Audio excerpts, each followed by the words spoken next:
আমাদের পাড়া প্রতিবেশী এলাকার ওই সুজন কবির আমার ভাগিনা এবং একজন এই এলাকার একজন শিক্ষিত যুবক আমার ভিডিও দেখিয়া আমার সাথে যোগাযোগ করছে যে মামা এরকম পরিবারে আমি কিছু কিছু দিতে চাই, তাদের পাশে থাকতে চাই, তাদের সহযোগিতা করতে চাই। তো আমি বলছি ঠিক আছে ভাগিনা চলো, এমন একজন আছে ওই টুটুনের সাথে আমি আলাপটা করলাম।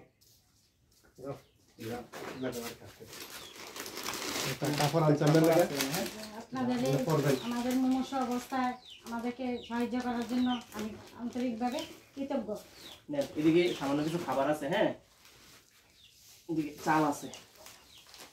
এরপর কোনো সমস্যা হইলে আমরা আছি, ঠিক আছে? আমরা কয়েকজন বন্ধু বান্ধব আছে যারা বিদেশ থাকে, যদি কোনো সমস্যা হয় আমরা টোটন দ্বারা জানাবেন, আমরা আছি আপনাদের পাশে সবসময়, ঠিক আছে? এই দুঃসময় দাঁড়ানোর লেগে দুঃসময় দাঁড়ানোর জন্য আমি তাদের প্রতি কৃতজ্ঞ থাকলাম।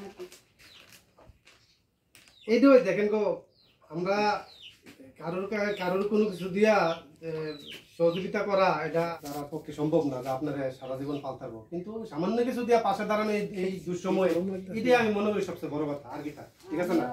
সৃষ্টিকর্তার কাছে কামনা করি তারা সর্বদা ভালো থাকুক, সবার জন্য মানে এভাবে সবার অসহায় আশীর্বাদ করবেন যাতে আপনাদের পাশে সবসময় থাকতে পারে, এইটুকুই, আর কিছু না।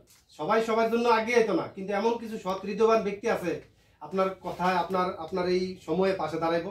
আপনারা না খাই মরতেন না, আপনারা দূর বলেন না, আপনারা হয়তো পাড়া প্রতিবেশী বা টুটন আছে এখানে সহযোগিতা করবো বা তাদের ভরসায় আমি এদিকে ঠিক আছি, কারণ যেহেতু আমি আমার এখানে বলতে কেউই নেই, মানে তাদের ভরসায় আমি আছি। আশেপাশে না আমার প্রশ্ন, মানুষের পাশে মানুষ আছে।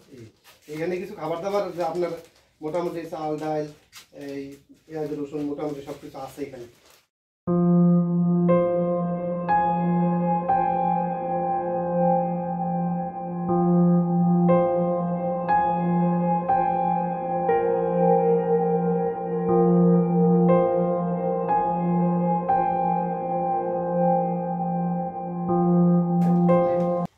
রান্না করে খাইবেন, রান্না করার মতো চুলা দেবো তো ওই চুলার পানি উঠে একদম শেষ জায়গা কোনো ওই ইটের দিয়ে চুলা বানিয়ে কাটান আর কি। আর সরকার তো আছেই পাশে, সহযোগিতা করবো, দুর্বলেন না, নিরাশ হইেন না, হতাশ হইেন না।